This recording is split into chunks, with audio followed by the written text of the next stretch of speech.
Today we're going to be making some sourdough pizza dough. Here I have some sourdough starter that I have been making for the last week, and I have some of the discard that we're going to be using to put inside the pizza. Instead of throwing it away, we'll be incorporating it. To make the pizza, we're going to take about, what I have here is about 375 grams of all-purpose flour. We're just going to add that to the bowl real quick, and we're going to add our water here, and it's about 200 grams. Don't really take it too literal, but you kind of just can play with the water amount. You just need something that's very malleable and that'll hold your dough together and just make it a nice pliable dough. Now I've been mixing this dough for a little bit, and I've noticed that it's still a little bit dry, so we're going to add a little bit more water. But before we continue, then we're going to add our sourdough mixture really quickly. So we're probably going to add about 25 grams of your discarded sourdough. We're going to take about 25 grams, sorry. All right, so my dough actually looks at a good consistency. I'm kind of where I want it.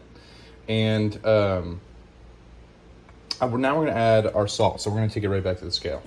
And I'm probably going to add about 20 grams, 15 grams of salt here. I don't want it to be overly salty because I'm going to be adding quite a lot of saltiness to this. You know, I say 20 grams. Don't add 20 grams. You're going to be wanting to add about 15 grams. There we go. All right, now that our dough is properly salted, we're going to do this method I read in a book called Flour, Salt, Yeast, and Water.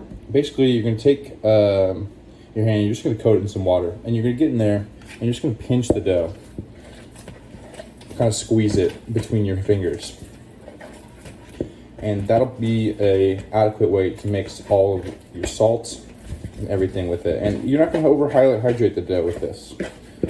All you want to do is have it enough where it won't stick on your fingers anymore. It'll incorporate the salt really well, and it'll get some nice air to it. And as you pinch it, you're just going to be folding the dough really nicely. And it doesn't really stick to my hand anymore. It's now I'm kind of scooping it against the bowl to kind of form a little ball here. And every time it starts to stick, I just cut my hand again. Now what I'm doing with the dough is I'm doing a little pinching like this. And then I'm scooping it, and I'm just putting it on top of each other. And my dough's at a good consistency right now where I can grab it and it doesn't really stick to my hand as much. And so now I'm gonna roll it into a ball, and I'm gonna place it into a grease bowl. The bowl is now clean, and I have added a good amount of oil to coat both sides of the dough ball. Just try to add enough that feels good for you.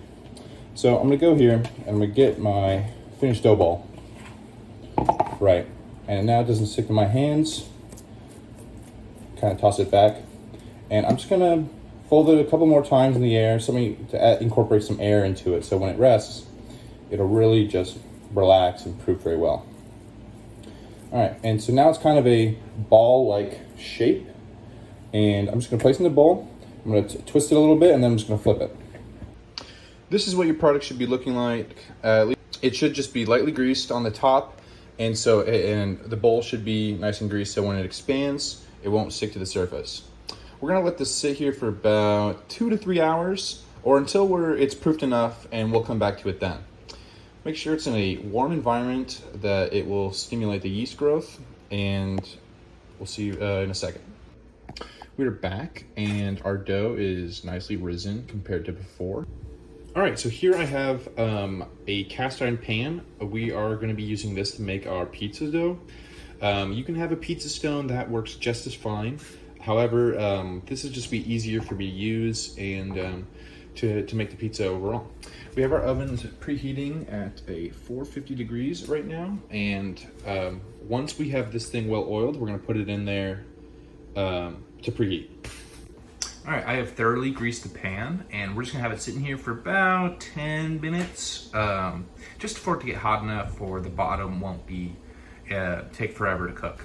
It's been about 10 minutes now, and we're gonna put our dough and shape it into our cast iron pan. Careful, this is really hot. We're actually gonna par bake this pizza.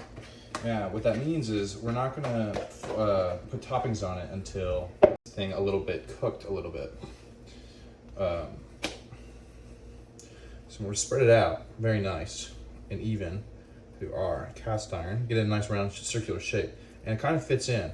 And what I like to do is I like to poke it a little bit with my fingers here to kind of flatten it out a little bit, but not rupture any of those pockets of air that we have accumulated in our pizza. Put this in the oven for about 8 to 10 minutes, just for it to cook a little bit on the top here. And then after that, we'll put our toppings on it. So it's actually been about 5 minutes, and this thing is looking really nice. It is rising pretty well.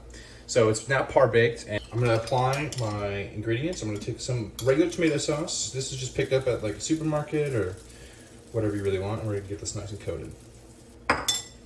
Now we're gonna put our cheese on it, and this is just regular low moisture mozzarella. I just picked this up at the supermarket. Now that our cheese are added, I'm a big fan of artichoke hearts. I picked these up, and these are like a really good pizza topping. And I like to just like squish them and spread them around, and they also have like a nice oil to it. Now this thing is going back in the oven at 450 degrees for probably about 20-25 minutes. So it's actually been about 12 minutes in the oven at 450 degrees, and it's looking pretty nice. It's I think ready to come out. It's got nice burnt edges. It's got good texture on the outside. And this is kind of as far as I kind of want it to go in terms of color. A little spatula here. Oh yeah. The thing is looking nice. And it has good color on the bottom, so we're gonna go ahead and take that out. So this thing has good crispy bottom, good outside, and you can see it's risen here with some bubbles here. So I expect some air pockets throughout the dough. All right, so now we got our pizza cutter, and we're gonna cut this thing open, and we're gonna just see what it looks like. All right. I'm gonna go ahead and grab this. Now I'm holding it, you can see it has very little flop coming in, and you can see all those layers in that dough there. Now I've go ahead and taken a bite here, and you can see all the little bubbles and how airy this dough is. And it is very chewy, and it has good flavor to it. It's actually nice and flavorful, crunchy crust. We're just gonna go ahead and try it with the ingredients here. The sauce, the oil of the artichoke hearts here, and the just pairs very well, very nicely. The dough doesn't overpower anything, and you can actually taste everything that we have in this pizza here. And it's just super crispy. It's just so crispy. Oh man. Well, I'd like to thank everyone here for watching this video and this tutorial about how to make sourdough pizza. Appreciate all the love, and I'll see you later.